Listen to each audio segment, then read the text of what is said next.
Josh Paunil over at PhillyMag.com. Birds 24/7. And Josh, a lot of interesting storylines here. Let's dive into them first.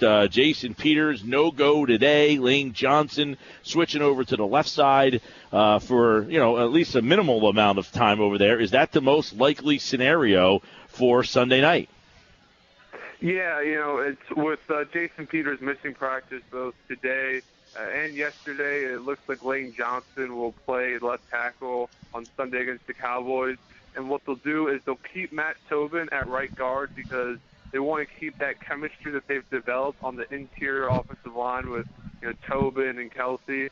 And then they'll have Dennis Kelly at right tackle. And according to Lane Johnson, the big reason for the switch instead of Matt Tobin at left tackle, which they have been doing, is Greg Hardy, which isn't a surprise with how well Hardy has been playing. Yeah, I was going to ask you because last time these two teams played, he did not play, and the Eagles still struggled. That's not a good recipe for what we're going to see on Sunday night because he has been very good. What's the plan of action to try to stop him? Yeah, and that's the big thing is if you would have put Tobin out there, you would have had to do a lot of tight ends or maybe running backs, chipping Hardy and giving him extra attention. Now that's still going to be something that they'll do. Probably chipping him with like a Zach Ertz before he goes out on his route to just hit Hardy before he does that. So, but I think you'll see less of that with Lane Johnson at left tackle instead of Matt Tobin. I think that's one of the reasons they made that switch.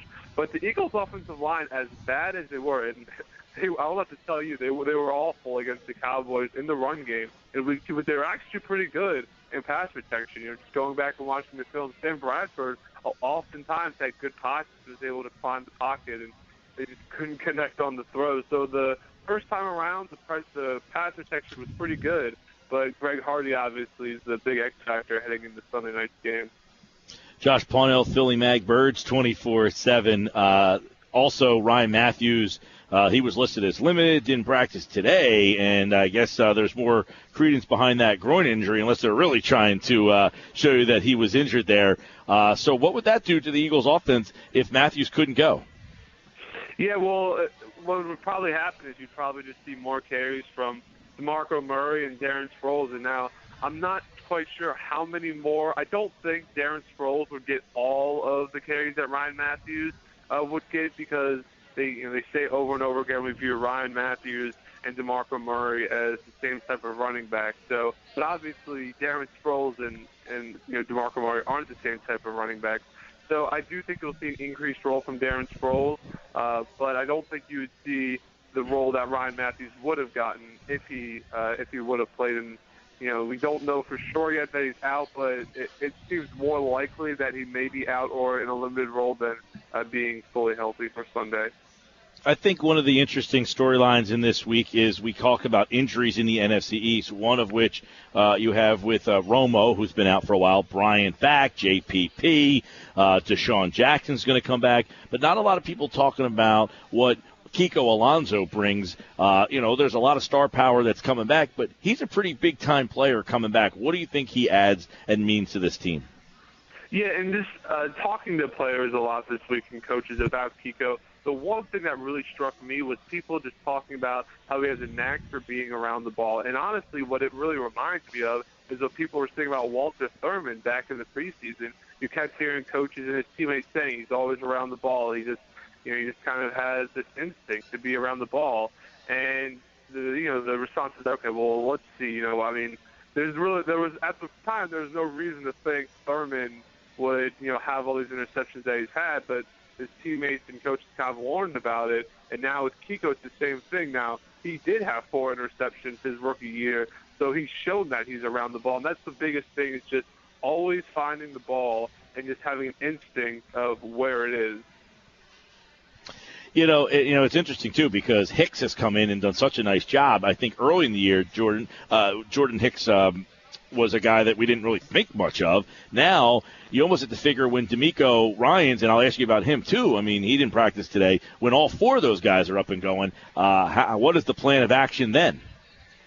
Yeah, and I mean, that's the big question. Now, the way they did it back in week 2, now, obviously, Jordan Hicks hadn't really entered the equation yet, but how they split it between D'Amico Ryans, Kiko Alonso, and Michael Kendricks was before Kendricks and Alonso both got hurt in that Cowboys game, Kendricks played almost every snap on defense, and Kiko Alonso and D'Amico Ryans almost evenly split the snaps in between them. And D'Amico would more often play on first down and more run situations, and Kiko Alonso would play on downs that were more likely pass situations. Now, when you throw Jordan Hicks into that equation, I'm not really sure Billy Davis knows what he's going to do when he has all four of those guys back, especially because he's talked about how he can't really get creative with the packages yet of how to deploy each of those guys because you have to get them back fully healthy and get them their reps, and then you can get more creative. So I'm not sure that's something even Billy Davis knows, but Michael Kendricks, count on him on getting a lot of snaps. Kiko Alonso being out there for more pass situations. But Jordan Hicks has shown the ability to play both the run and the pass, so that's going to be the interesting thing to how Jordan Hicks plays into that equation.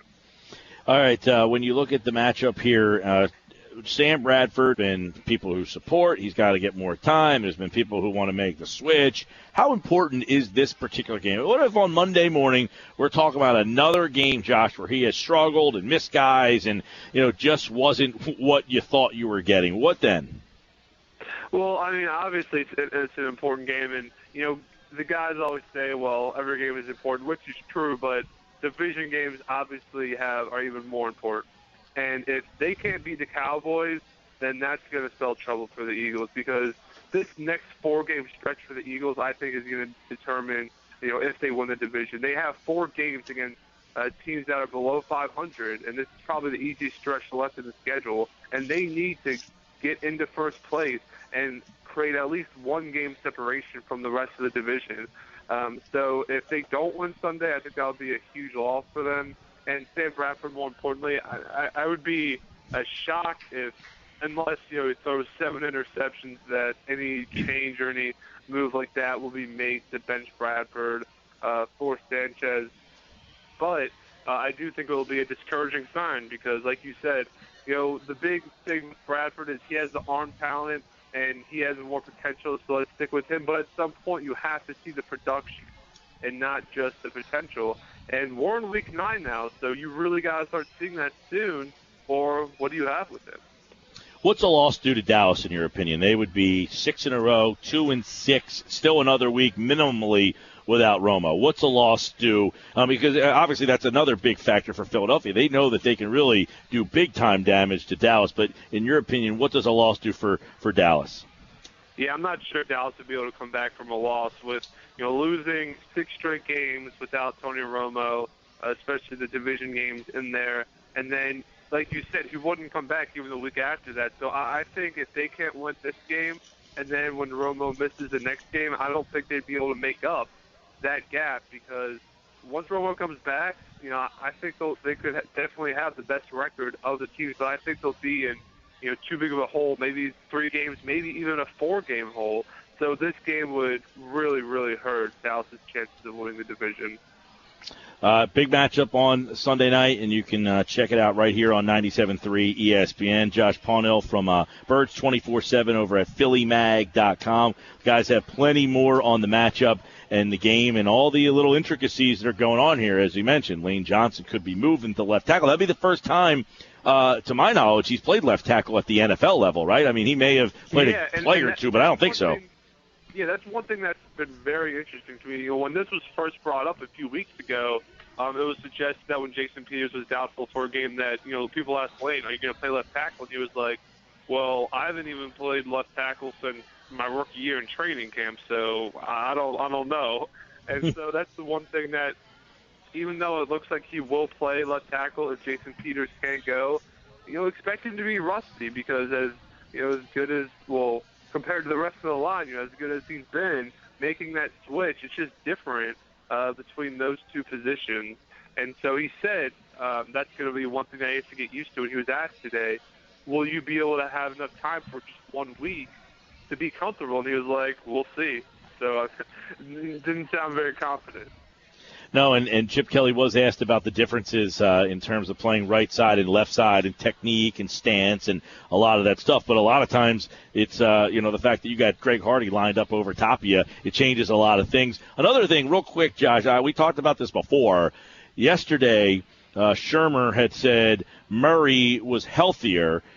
Today, Kelly was asked about the health, and he kind of looked at the reporter like, he had 9 heads. Like, why would you ask me such a question? Well, your own coach said it. Did anybody get a chance to follow up with Murray after practice today, whether or not he was injured or is he healthy? What's the deal there? Yeah, well, he was, kind of evasive of the questions. He was just saying, I played in the games, I'm feeling good now. So he didn't really shed any additional light, but that was an odd thing. Shermer said, I believe his exact words were, DeMarco is much healthier. So obviously that sets off alarm bells. Well, what was wrong with him? And that's a question that hasn't really been answered. No, it hasn't. We'll see what happens on Sunday night if he can get himself going. Last time, 13 carries for 2 yards against his former mates. Josh, always a pleasure, pal. We'll talk to you next week. Thanks for having me. That's Josh Paunil from Birds 24/7 over at PhillyMag.com.